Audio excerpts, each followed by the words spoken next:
magluluto tayo ngayon ng kagang. Ayan, kuray ang tawag sa amin.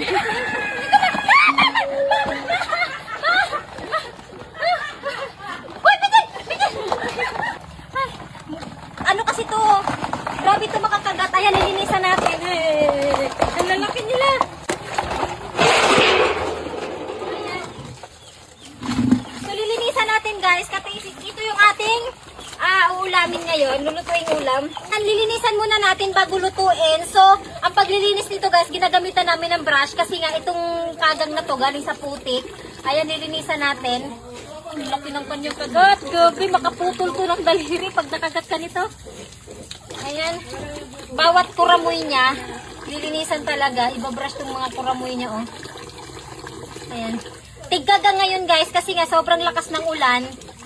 Nagsisilabasan to pag sobrang lakas ng ulan. Tapos na natin linisan yung ating mga kuray gang. So ngayon, lalagyan natin ng ininit na tubig para yung mga hindi natin nalinis na part, medyo maano naman, ma-disinfect. Ayan. Kasi galing kasi sa putik to. Kawawa sila. May mga buhay pa. Ayan, i-disinfect lang natin sila sa mainit na tubig. Guys, lulutuin na natin yung ating kagang. Ayan. Dito natin lulutuin sa kahoy para mas mabilis siyang maluto. Masarap kasi naluto sa kagang guys, gata. So gagataan natin siya. Yan.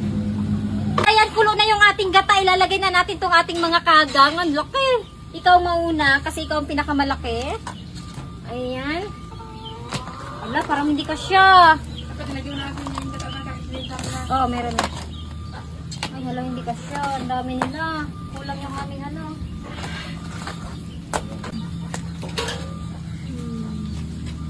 Yun.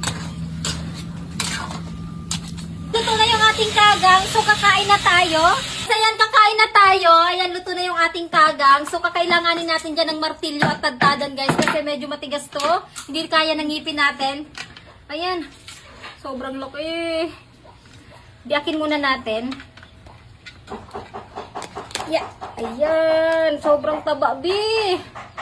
Ito yung masarap. Ito yung masarap sa itong arurong niya, bi, oh. Taba. Pero, ang paborito ko sa kagang, guys, itong kanyang, itong kanyang kuramoy. So, tutok-tokin natin para makuha natin yung laman.